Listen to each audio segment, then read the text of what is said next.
स्वराज्याचे गुप्तहेर शिवनेत्र बहिर्जी नाईक यांच्या संपूर्ण कार्याचा वेध घेणारा व्हिडिओ फक्त आणि फक्त आपल्याच चॅनलवर। शिवकालीन संपूर्ण इतिहास, बहिर्जी नाईकांचे श्रीगोंद्याच्या पेठ्यांची पाहणी। ठिकाण श्रीगोंदा। जुन्नर पासून जवळ असलेल्या श्रीगोंद्याची पेठ ही मोगलांना भरमसाठ उत्पन्न करून देणाऱ्या पेठांत समाविष्ट होती।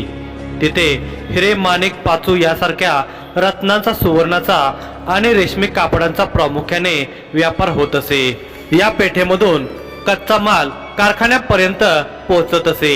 पूर्वेस बंगाल, पश्चिमेस सोपारा, कल्याणपर्यंत ह्या पेठेमधून कच्चा माल निर्यात केला जात होता। या पेठेवर पूर्णपणे मोगलांचे नियंत्रण होते, त्यांचे संरक्षण होते। श्रीगोंद्याच्या पेठेची संरचना उत्कृष्ट अशी होती। पेठेच्या बाहेरील तलावाजवळ बैलगाड्यांना थांबण्याची व्यवस्था केली होती। प्रवेशद्वारातून आत गेल्यावर रस्त्याच्या दोन्ही बाजूला दगडी पायथा असलेल्या लाल विटांच्या दुमजली इमारती होत्या। त्या इमारतीतील दुकानांना व्यवस्थित क्रमांक दिले होते। दुकानाच्या बाहेर बांबूच्या सहाय्याने रंगीत कापडांचे तंबू उभे केले होते। त्यांच्यावर ऊसाच्या कोरड्या पानांचे आच्छादन करण्यात आले होते। त्यामुळे उन्हाळ्यात उन्हापासून संरक्षण होत होते, तर पावसाळ्यात पावसाचे पाणी थेट दुकानांच्या ओट्यावर पडत नसे। दुकानासमोर नीट मोकळी जागा होती, त्यामुळे लोकांना सामानाची ने-आण व्यवस्थित करता येत होती। पेठेत प्रत्येक वस्तूच्या दुकानाची विशिष्ट जागा होती। दुकानाच्या आत मालाच्या साठ्यासाठी तळघरे होती। पेठेच्या सुरुवातीला धान्यांची पेठ होती, नंतर कापडाची आणि नंतर शस्त्रसज्ज सैनिकांच्या पहाऱ्यात सुवर्ण आणि रत्नांची पेठ होती। त्या पेठेत 8व्या क्रमांकावर जगन्नाथ शेठचे सगळ्यात मोठे दुकान होते। त्या पेठेच्या उत्तर टोकावर त्याचा कारखाना सुद्धा होता, ज्यात सुवर्ण मूर्त्या घडवल्या जात असत, आभूषणे तयार केली जात असत। जगन्नाथ शेठचे मोगल दरबारात सततचे जाणे येणे होते। मोगल सरदारांसाठी आभूषणे जगन्नाथ शेठच्या कारखान्यातूनच जात असत, त्यामुळे श्रीगोंद्यात जगन्नाथ शेठची विशेष प्रतिष्ठा होती। परंतु प्रतिष्ठेच्या अनुरूप त्याची कार्ये नव्हती। वयाची 50शी पार केलेला हा व्यापारी मोगलांसमान क्रूर आणि धूर्त होता। आज तो त्याच्या दुकानात त्याच्या एका कारागिराला मारहाण करत होता। कारागिराच्या बंडीला पकडून त्याने फरफडत बाहेर आणले। दुकानाच्या बाहेरील पायऱ्यावरून त्या कामगाराचे कंबरडे खरचडत नेले। तो वेदनेने किंचाळत होता। जगन्नाथ शेठने त्या कारागिराला रस्त्यावर ढकलून दिले। तो रस्त्याच्या बाजूला असलेल्या नालीत जाऊन पडला। त्याच्या डोक्यातून रक्त वाहू लागले, ओठातून रक्ताची धार लागली होती। तो कसाबसा उठून हात जोडून बोलू लागला, मालक, चूक झाली। त्या कारागिराचा 5 वर्षांचा मुलगा त्याच्याजवळ जाऊन रडत होता, मालक, यापुढे नाही आणणार मी मुलाला दुकानात, त्याचा हट्ट होता म्हणून आणले होते। कारागीर विवळत म्हणाला, माझ्या बापाला कशाला मारतो, तुझे दात तोडून हातात देईन। तो लहान मुलगा ओरडून म्हणाला। जगन्नाथ शेठ रोषाने झपाझप पावले उचलून पुढे आला होता। तो त्या मुलाच्या मानेला पकडणार इतक्यात त्या मुलाने शेठच्या हाताला चावा घेतला। चावताळून शेठने मुलाला जमिनीवर आपटले। दगडावर डोके आदळल्याने त्या मुलाचा जागीच मृत्यू झाला। त्याचा पिता, तो कारागीर, आर्त आकांत करत रडत होता। पेठेतील लोक बघ्याची भूमिका घेऊन फक्त ते विदारक दृश्य पाहत होते। त्या गर्दीत नायकांचा एक हेरही होता, परंतु तो सुद्धा त्या कारागिराच्या मदतीसाठी पुढे आला नाही। मोठ्या संयमाने त्याने त्याच्या हृदयावर दगड ठेवला होता। तो एका मोहिमेवर होता। कारागिराची बाजू घेण्यासाठी तो पुढे आला असता तर कदाचित नगर रक्षकांनी जगन्नाथ शेठच्या फिर्यादीवरून त्याला कैद केले असते आणि मोहीम अर्ध्यावरच राहिली असती। मग अशा कितीतरी कारागिरांवर होणाऱ्या अन्यायांना तो थांबवू शकला नसता। दिवाणजी, शेठ ओरडला। त्या कारागिराच्या मुलाला उचलण्यासाठी पुढे झालेल्या दिवाणजीची पावले जागेवरच थांबली। कामाचा प्रचंड व्याप आहे, त्यावर लक्ष द्या। जगन्नाथ शेठ क्रोधाने ओरडला। होय शेठ, दिवाणजी म्हणाला। दत्तू शेठची थकबाकी का मिळाली नाही, जगन्नाथ शेठने विचारले। उद्या त्यांच्या कारखान्यावर जाऊन येतो, दिवाणाने आश्वासन दिले। ठीक आहे, आणि याला त्याच्या पोराला घेऊन निघायला सांगा, गोंधळ नको माझ्या दुकानासमोर, रागाने पाहत जगन्नाथ शेठ म्हणाला। रक्तबंबाळ झालेला कारागीर त्याच्या मृत पुत्राच्या पार्थिवाकडे पाहून दुसमसत रडत होता। नायकांच्या हेराची क्रोधपूर्ण दृष्टी जगन्नाथ शेठच्या दुकानाच्या द्वाराकडे खिळून होती. त्याने काहीतरी मनोमन निश्चित केले होते. दुसऱ्या दिवशी दापोलीचे प्रसिद्ध व्यापारी शांतीलाल शेठ श्रीगोंद्यात आले होते. त्यांची स्वारी मोठ्या ताफ्यासह पेठेत पोहोचली होती. कांतीलाल रथात बसून होते. डोक्यावर पिवळसर पगडी, घेरदार मिशा आणि रोखून पाहणारी नजर त्यांचे व्यक्तिमत्व आणखी खुलवत होते. त्यांनी अंगावर शुभ्र सदरा पेहरला होता. कमरेखाली शुभ्र धोतर होते. अगदीच गर्भजात श्रीमती त्यांच्या रुबाबावर झळकत होती. कांतीलाल शेठने त्यांच्या रथासोबत चालणाऱ्या देवानाला इशारा केला. त्या इशाऱ्यात कांतीलाल शेठला काय म्हणायचे होते हे देवानाने अचूक ओळखले आणि तो पटकन समोरील दत्तू शेठच्या दुकानात गेला. कांतीलाल शेठच्या वेशात खुद्द बहिर्जी नाईक होते. त्यांच्या 20 सहकाऱ्यांसोबत त्यांनी ते मोठे धनिक असल्याचे सोंग घेतले होते. कांतीलाल उर्फ बहिर्जी नाईक यांचा दिवाण दत्तू शेठच्या दुकानात आला. दत्तू शेठने सर्वप्रथम त्याची विचारपूस केली. त्यावर दिवाणाने मोठ्या प्रसिद्ध व्यक्तीचा अधिकारी असल्याच्या तोऱ्यात उत्तर दिले. मी धनंजय, दापोलीचे धनिक व्यापारी कांतीलाल यांचा दिवाण. दत्तू शेठ पटकन पुढे आला आणि त्याने धनंजयला आसनावर बसण्यास सांगितले. धनंजयने नकार दिला आणि सांगितले, आमचे मालक बाहेर आहेत. शनी शिंगणापूरहून परतीच्या मार्गावर होतो.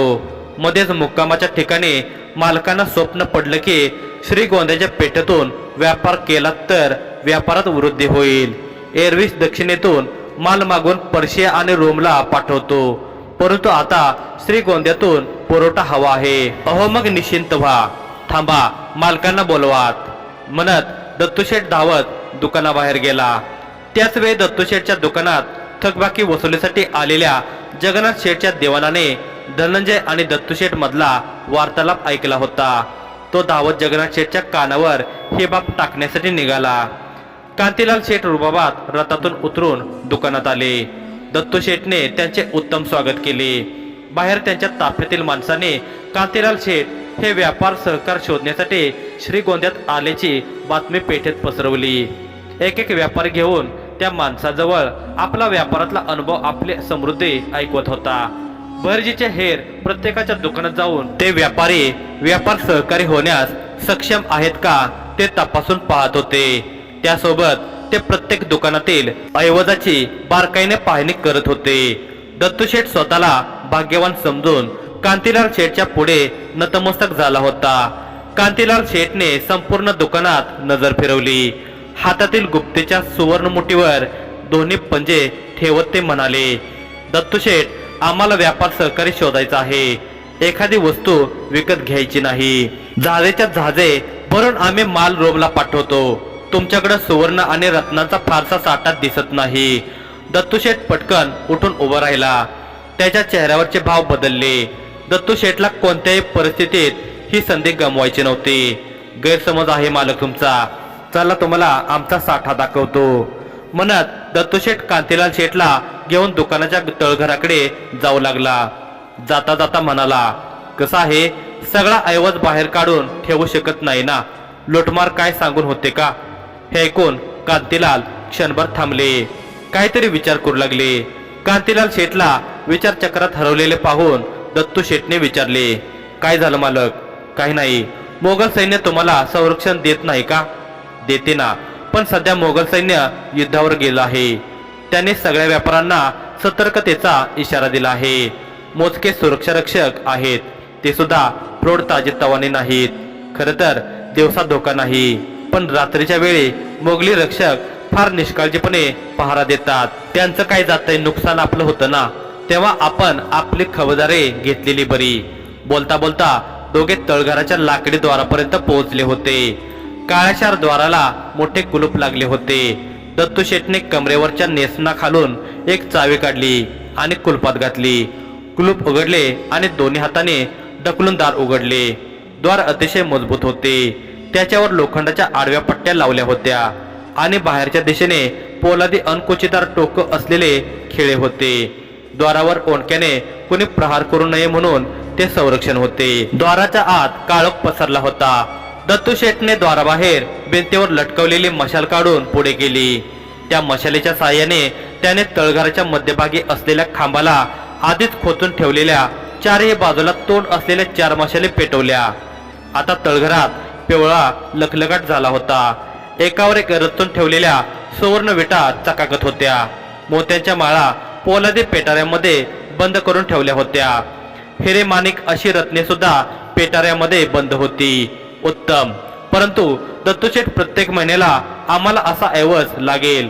आम्ही अजून एक व्यापारी शोधतो, परंतु तुमच्यासोबत आमची भागीदारी तुम्ही पक्की समजा. 6 दिवसांनी मी संपूर्ण सुरक्षेसह ताफा पाठवेन आणि माल त्यासोबत पाठवा. तेव्हाच तुम्हाला व्यापाराचा नफा देईन, कांतीलाल शेठ म्हणाले. दत्तू शेठच्या चेहऱ्यावर आनंदाचे भाव तरळून गेले होते. एक गोष्ट मात्र त्याला खटकली होती की कांतीलाल शेठने आणखी दुसरा व्यापार सहकारी शोधायचे ठरवले होते. कांतीलाल शेठने फक्त त्याच्यासोबतच व्यापारी संबंधित ठेवावे असे त्याला मनोमन वाटत होते. पण कांतीलाल शेठची मागणी त्याच्या कुवतेपेक्षा जास्त होती हे त्याच्या ध्यानात आले होते. मिळाले त्यावर समाधानी राहून दत्तू शेठने सहमती दर्शवली आणि मशालेच्या खाली खांबाला खिळा मारून त्यावर टांगून ठेवलेला कपडा काढला. तो कपडा त्या मशालेवर बसकन टाकत त्याने मशाली विझवल्या. द्वार पुन्हा बंद करून त्याने तळघराच्या बाहेर आले. दत्तू शेठ, तुमचा सर्व माल 6 दिवसांनी पहाटे लवकर तयार ठेवावा. माझी माणसं त्या दिवशी पहाटेच पोहोचवतील आणि अंधार असतानाच निघतील, म्हणजे संध्याकाळ होण्याआधी घाट पार करून त्यांना बाहेर पडता येईल, कांतीलाल शेठ म्हणाले. होय, तुम्ही निश्चिंत राहावं. कांतीलाल शेठ दुकानाच्या बाहेर आले. त्याने आजूबाजूच्या ठिकाणावर लक्ष दिले आणि दुकानाच्या बाहेरील कमानीच्या टोकावर लागलेला हिरवा रंग निशाणी म्हणून ध्यानात ठेवला. परंतु रात्रीच्या अंधारात अजून दुसरे ठळक खून त्यांना पटकन दिसावी म्हणून त्यांनी दुकानाच्या बाहेरील गुलमोहराच्या झाडाला लक्षात ठेवले.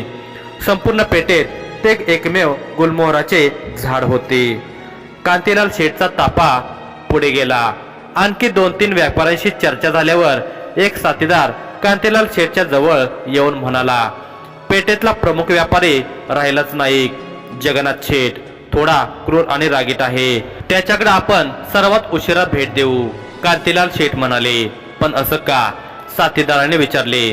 त्याचा राग पाहायचा आहे. इतक्यात 2-3 घोडेस्वार कांतीलाल शेठच्या ताफ्याच्या समोर येऊन उभे राहिले.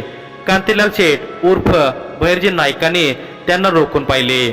त्या घोडेस्वारांच्या मागून एक पालखी आली. त्यातून जगन्नाथ शेठ बाहेर आला. घोडेस्वारांच्या पुढे येऊन बोलू लागला, या पेठेत सगळ्यात आधी आमच्याशी व्यवहार केला जातो. नाईकाने ईर्षेने स्मित केले. ते काही बोलण्याआधी नाईकांचा दिवाण पुढे जाऊन बोलू लागला, तुम्ही कोणाशी बोलत आहात याचं भान आहे का?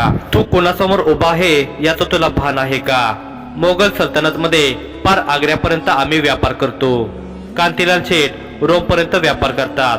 हे ऐकून जगन्नाथ शेठचे डोळे किंचित विस्फारले गेले. परंतु तो त्याच्या रागीट स्वरात पुन्हा बोलू लागला, श्रीगोंद्यातून व्यापार करायचा असेल तर सुरुवात जगन्नाथ शेठ पासून होते. हा इथला नियम आहे. आम्ही हे असे नियम मानत नाही. कराऱ्या आवाजात कांतीलाल शेठ म्हणाले. मग तातडीनं ह्या पेठेच्या बाहेर जायचं. जगन्नाथ शेठ म्हणाला, मोगल ठाणेदाराचा व्यापार सहमती परवाना घेऊनच पेठेत प्रवेश केला आहे. नाईकांचा दिवाण म्हणाला, आम्ही मोगल युवराज औरंगजेबाच्या विश्वासातले आहोत. ठाणेदाराचा परवाना आम्हाला मातीमोल आहे. जगन्नाथ कुत्सित हसत म्हणाला, हे बघा, एक व्यापारी म्हणून आम्हाला सोयीस्कर असेल तिथून आम्ही व्यापार करू शकतो. दिवाण म्हणाला, श्रीगोंद्यात नाही. जगन्नाथ शेठ म्हणाला, हे बघा, तुम्ही चुकीची वर्तणूक करत आहात. एखाद्या व्यापाऱ्याची वागणूक इतकी उर्मट असू शकत नाही. दिवाण धनंजय म्हणाला. जगन्नाथ शेठ आणि दिवाण अगदी समोरासमोर उभे होते. क्षणात तेथे गर्दी जमली होती. बोलताना जीभ सांभाळ, नाहीतर तुमच्या शेठ सकट सगळ्यांना कैद केलं जाईल. जगन्नाथ शेठ चवटाळून बोलू लागला, तुम्ही व्यापारी असल्याचं भान ठेवा. दिवाण म्हणाला. दिवाणाचा चढता आवाज ऐकून जगन्नाथ शेठचा क्रोध अनावर झाला. तो त्वेषाने पुढे आला. मला कसं वागायचं ते शिकवू नकोस असे म्हणत जगन्नाथ शेठने दिवाणाच्या कानशिलात एक चपराक लगावली. रथात बसलेले कांतीलाल शेठ उर्फ बहिर्जी नाईक उठून उभे राहिले. एक साथीदार रथाजवळ येऊन पुटपुटला, हाच तो व्यापारी. नाहक एका बालकाला मारलं होतं यानं. नाईक रथाच्या खाली उतरले आणि धोतराचा एक सोंगा उजव्या हातातून डाव्या हातात पकडला. त्याने बाजूला असलेल्या दुकानाच्या छपराला पेलणाऱ्या बांबूच्या पायथ्यावर लाथ घातली. बांबू उकडून जमिनीवर पडणार तोच नायकाने विजेच्या चपळतेने कमरेच्या अंतरावर तो पकडला. डाव्या हातातील धोतराचा सोंगा अजून तसाच हातात होता. त्याने हातात पकडलेला बांबू हवेत गोल गोल फिरवला. हवेत फिरलेल्या बांबूचा सुई असा आवाज झाला. जगन्नाथ शेठ क्रोधाने पाहत होता. त्याचे अंगरक्षक पटकन पुढे आले. कांतीलाल शेठने बांबू फिरवणे थांबवत म्हटले, सगळं शांतपणे होऊ शकतं तर तंटा का करायचा. परंतु कांतीलाल शेठ उर्फ भैरजी नाईकांचे शांततापूर्ण शब्द जगन्नाथ शेठच्या पचनी पडले नव्हते. त्याने अंगरक्षकाच्या कमरेतील सुरी उपसली आणि पुढे झेप घेतली. सुरी हातात आडवी धरून त्याने कांतीलाल शेठच्या गळ्यावर आडवा वार करण्याचा प्रयत्न केला. परंतु कांतीलाल शेठ उर्फ भैरजी नाईकांनी एक पाय मागे घेऊन तोल मागच्या बाजूला टाकत जगन्नाथ शेठचा वार चुकवला. तसे कांतीलाल शेठचे सगळे रक्षक धावून आले आणि त्यांनी जगन्नाथ शेठच्या मानेवर तलवारी धरल्या. जगन्नाथ शेठचे रक्षक मागच्या मागे पांगले. कांतीलाल शेठने रक्षकांना मागे हटण्याचे हातानेच आदेश दिले. रक्षक 4 पावले मागे गेले. कांतीलाल शेठने जगन्नाथ शेठला पुढे येण्याचा इशारा केला. त्याचबरोबर जगन्नाथ शेठने सुरी वेगाने फिरवली. कांतीलाल शेठने स्वतःला सावरत एक पाऊल मागे जाऊन दुसऱ्या पायाचा गुडघा जमिनीवर टेकवला आणि दोन्ही हाताने बांबू पकडून वेगाने हवेत फिरवला. तो बांबू त्याने जगन्नाथ शेठच्या उजव्या खांद्याच्या आणि मानेच्या मधल्या मांसावर आपटला. जगन्नाथ शेठने स्वतःची मान घट्ट पकडली. त्याच्या हातातील सुरी जमिनीवर आपसूक पडली होती. वेदनेने विवळत जगन्नाथ शेठ जमिनीवर कोसळला. काय चिरली का रग? कांतीलाल शेठ म्हणाले. जगन्नाथ शेठ तळमळत होता. त्याच्या मुखावाटे एक शब्दही निघत नव्हता. कांतीलाल शेठने त्याला हाताचा आधार देऊन उठवले आणि रथात बसायला सांगितले. चला शेठ, तुमच्या कारखान्यावर घेऊन चला. व्यापारात तुमच्यासोबत भागीदारी करू इच्छितो. जगन्नाथ शेठने मानेला पकडून ठेवत कांतीलाल शेठकडे पाहिले आणि त्यांच्या प्रस्तावाला सहमती दर्शवली. जगन्नाथ शेठला नायकाने त्यांची ताकद दाखवली होती. परंतु जगन्नाथ शेठचे सामर्थ्य नायकांना पाहायचे होते. लुटीसाठी त्याचा कारखाना चिन्हित करायचा होता.